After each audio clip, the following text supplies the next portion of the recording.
Maring umabot ng 90 pesos kada litro ang presyo ng gasolina at diesel dahil sa giyera sa Middle East. Yan po ang babala ng Department of Energy. Papakiusapan naman daw ng gobyerno ang mga gasolinahan na gawing utay-utay ang taas presyo para hindi gaanong masakit sa bulsa. Nasa frontline ng balita yan si Gerard de la Peña.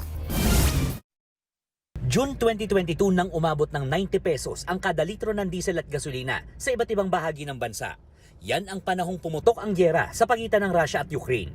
Ngayon 2026, nagkakagulo naman ng Amerika, Israel at Iran.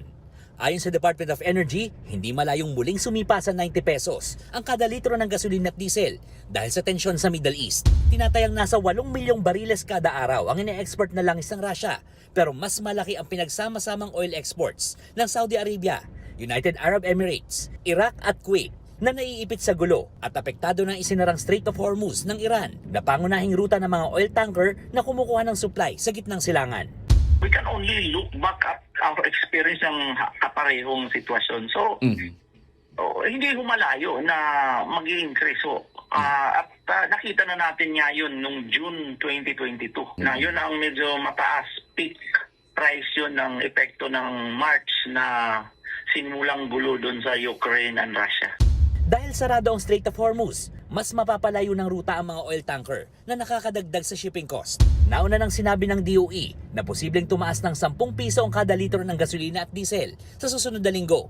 Pero kanina, nilinaw ng ahensya na pwede pa itong magbago. Nag-uusap-usap na rin daw ang DOE at ang mga kumpanya ng langis para sa utay-utay na pagpapatupad ng taas presyo. Pero ngayon pa lang, dumadaing na ang mga tsuper.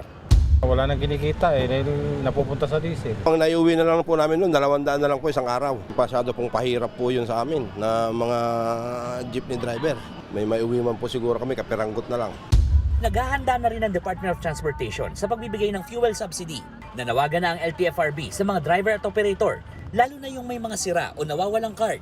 Naihanda na ito at ayusin na para hindi na sila mahirapan kapag nagsimula na ang pamimigay ng ayuda. Una na rin sinabi ni Pangulong Bongbong Marcos na hihilingin niya sa Kongreso na bigyan siya ng kapangyarihan na tapyasan ng excise tax sa langis. Gaya ng Pangulo, nanawagan din ng DOE sa mga opisina ng pamahalaan na magtipid sa kuryente at langis.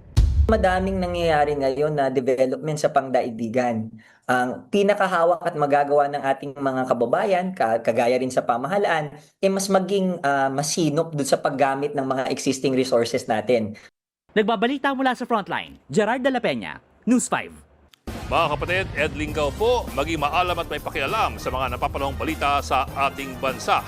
Para sa mas malilimang pagtalakay at paghimay sa mga issue at headlines, mag-follow at mag-subscribe sa social media pages ng News 5.